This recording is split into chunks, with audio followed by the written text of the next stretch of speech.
Assalamualaikum warahmatullahi wabarakatuh. Kita aplikasi tutorial aplikasi lapis manis laptop bis manajemen integrated system. Ini aplikasi untuk pengelolaan toko. Kalau ini khusus untuk laptop penjualan laptop bekas ya. Beda dengan yang laptop baru karena ini nggak ada sistem stocking. Karena laptop bekas itu kan masing-masing unitnya unik ya, jadi nggak ada stoknya gitu kan. Unit yang ini ada 3 stoknya nggak, masing-masing kalaupun sama tipenya, tipe mereknya itu semuanya sama persis, pasti kondisinya ada yang beda karena laptop bekas. Nah, jadi kita login sebagai owner, nah ini dia tampilannya. Jadi nanti ini udah support untuk multi toko. Jadi kalau punya lebih dari satu toko cabang, tinggal ditambah aja buka toko baru. Gitu. Nah nanti pengaturannya itu per masing-masing toko. Pengaturannya masing-masing toko itu bisa kita masuk dulu ke tokonya di sini. Nah nanti di sini ada unit laptop, admin, marketing, penjualan, laporan dan seterusnya. Nah unit laptop ini itu adalah jualannya, produknya. Jadi unit laptop ini akan melekat pada tokonya. Nah, makanya nanti kita bisa bikin laporan itu per cabang atau per toko gitu. Makanya udah support seperti itu. Terus untuk unit laptopnya seperti ini misalnya tampilannya ya. Tampilannya begini. Untuk displaynya ini karena contoh ya, jadi bukan real pic untuk gambarnya, tapi nanti kalau dikasih real pic bisa. Nah ini kan ada yang available, ada yang reserve, ini berarti ada yang booking nih kalau reserve nih. Nanti bisa diedit kalau seandainya ini udah sold, ini kan udah sold. Oke udah sold. Terus ini ada filternya ya, ada filternya. Kalau mau input baru tinggal di sini, kalau mau edit ini. Coba kita input baru. Nah ini tokonya karena cuma satu ya, jadi sini mereknya apa. Nah ini ada autocomplete-nya atau ada bantuan helpernya dari merek-merek yang udah pernah diisi sebelumnya kan, Apple, Asus, dan seterusnya. Misalnya Acer modelnya seri atau ini deh, MacBook Apple ya, Apple. Terus serinya MacBook Air 13 misalnya 2015 gitu.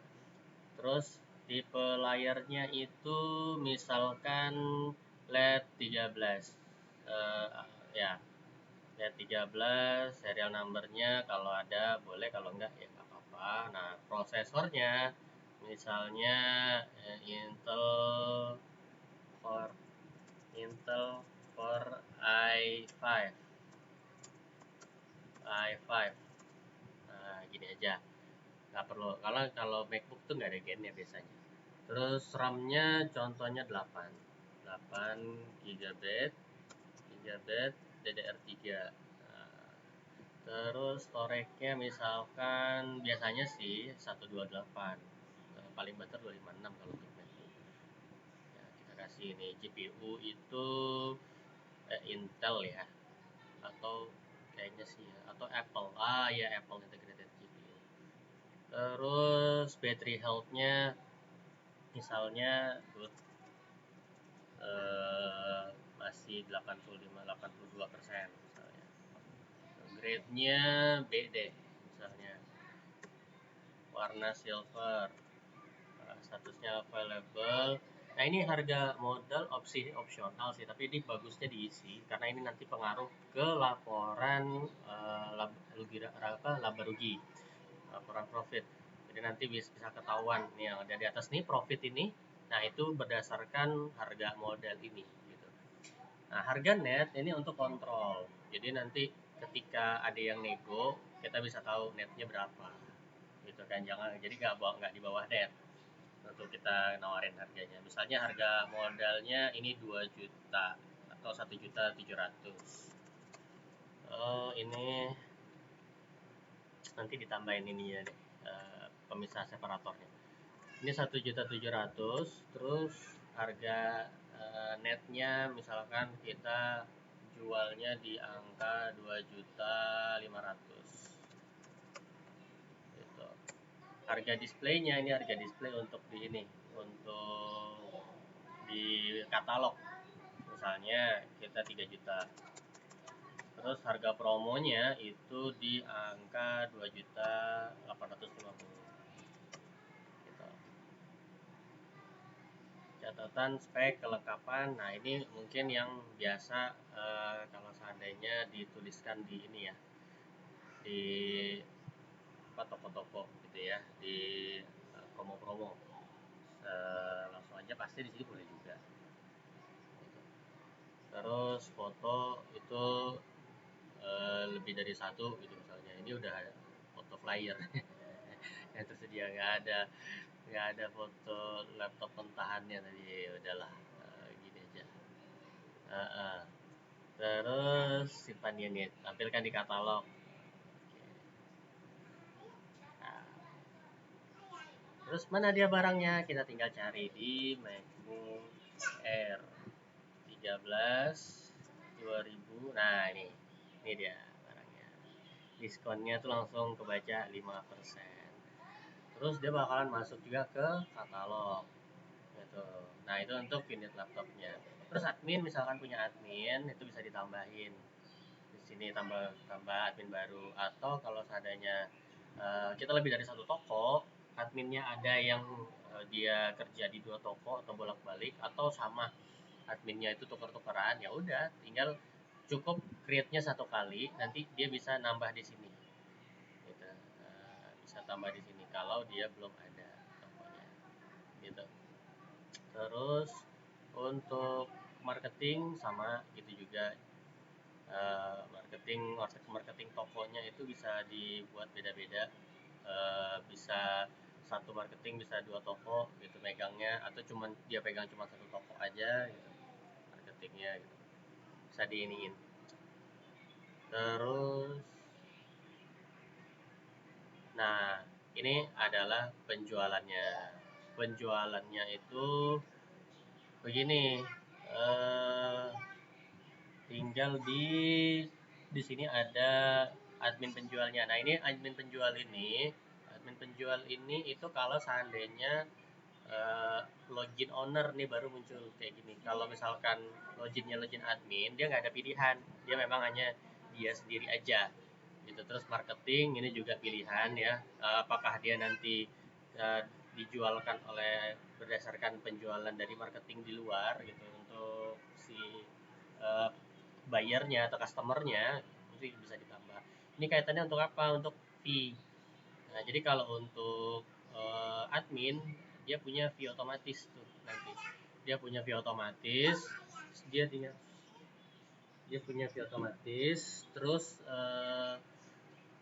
di setting di masing-masing tokonya. Nah, setting di masing-masing toko. Gimana tuh di sini? Di edit toko. Nah, kita punya nih komisi admin per penjualan unit. Dari sini juga di setting ada target omsetnya bulanan berapa. Ini ada fotonya, terus ada bentuk bangunannya. Bentuk bangunannya itu bisa aja ruko, bisa lantai 2 lantai, ruko 1 lantai, rumah, dan seterusnya. Statusnya sewa, kontrak, milik sendiri, kerjasama gitu. Terus ada ininya juga nih, ada mapsnya. Terus ada foto tokonya, ada logonya. Logonya buat apa? Logonya itu buat nanti faktur ya. Nanti dia pakai ini logo. Terus ini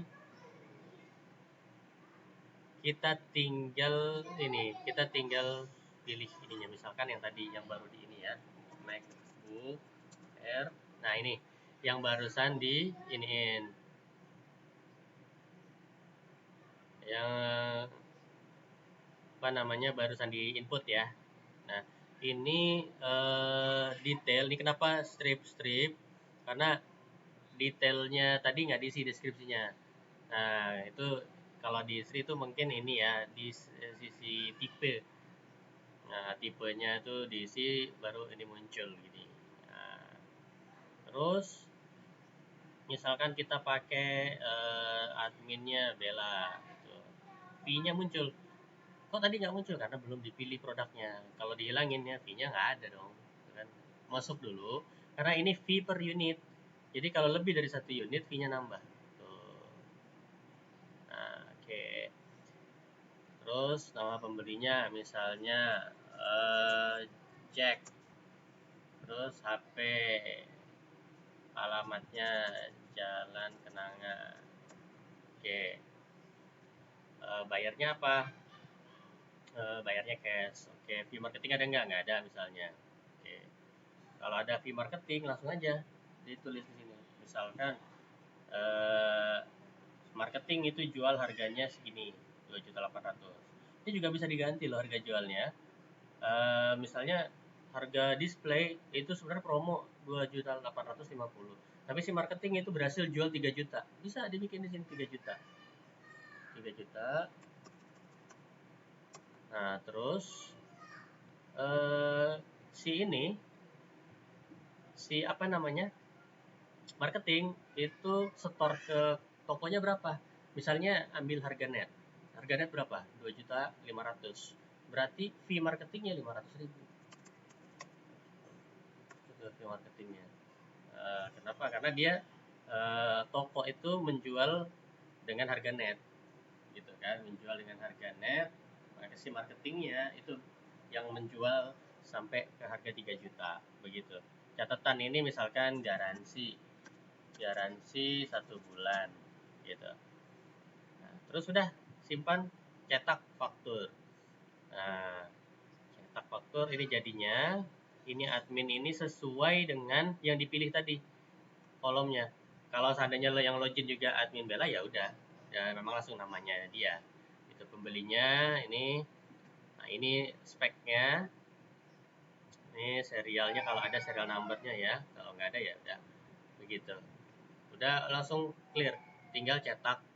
Nah, ini kalau seandainya mau pakai printer langsung bisa, kalau nitro bisa langsung bisa, begitu. Nah, terus kalau udah print, nah habis itu kembali.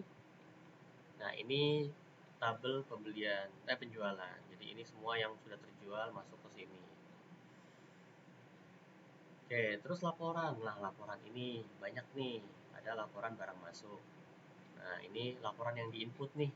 Laporan yang diinput, nah, tanggal berapa, terus statusnya available, reserve, sold, gitu. Terus laporan penjualan nih sama kayak yang tadi sih sebenarnya tabel penjualan, tapi ini lebih ke reportingnya aja gitu.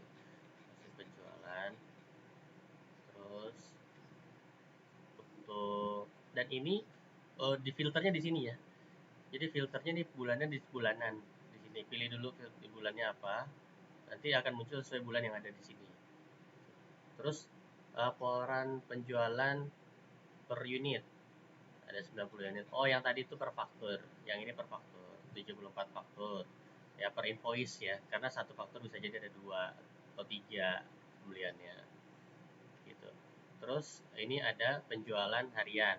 Penjualan harian ini yang biasanya kalau seandainya kita lihat capaian harian udah terjual berapa, barangnya apa aja yang terjual gitu kan. Nah, terus siapa yang jual gitu. Nah, ini bisa dicek. Ini tanggal 12 siapa. Nanti kita tambahin deh ininya, filternya segala macam gitu untuk di sini. Terus ada laporan jurnal. Jurnal ini jurnal keluar dan masuk ya. Ini kan kayak apa namanya, pembelian, debit, terus penjualan gitu segala macam, beban fee, pembayaran fee gitu. Nah, seperti itu. Jadi laporan jurnal untuk kas. Nah, terus totalnya uang keluar itu 11.700.000 berdasarkan, beneran ini in out aja. Jadi eh, saldonya ini segini kalau seandainya tidak ada pembelian. Nah, terus laporan laba rugi. Laba rugi ini barulah kita bicara modal.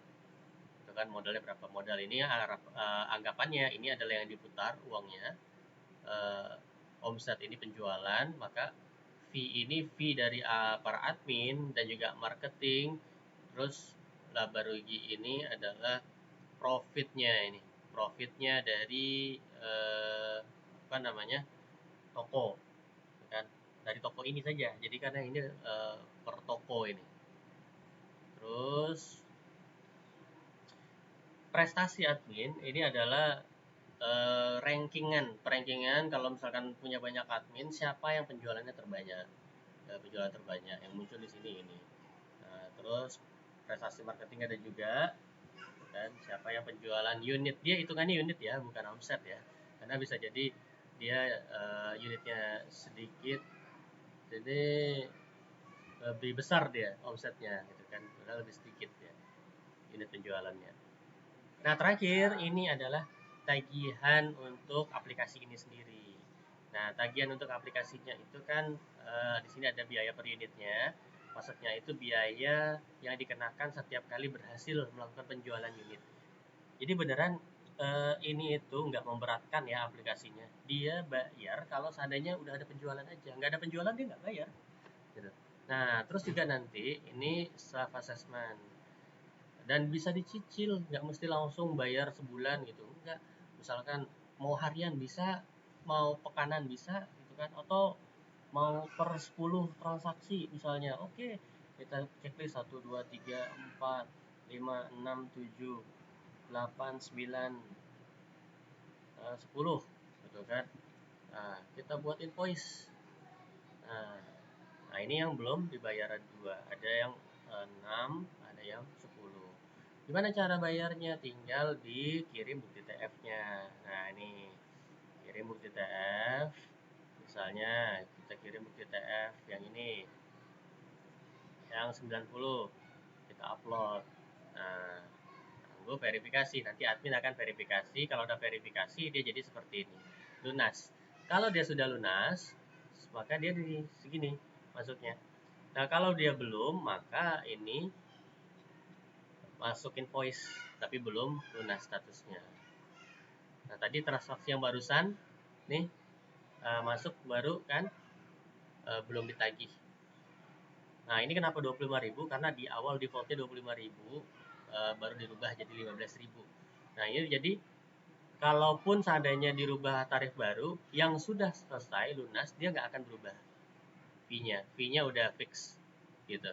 Jadi misalkan nih 15.000, nanti di suatu saat ada perjanjian baru, ada kenaikan harga misalnya jadi 20.000, yang udah masuk 15.000, yang udah lunas, maka dia tetap seperti itu, dia nggak akan berubah begitu. Nah, begitu juga dengan penurunan.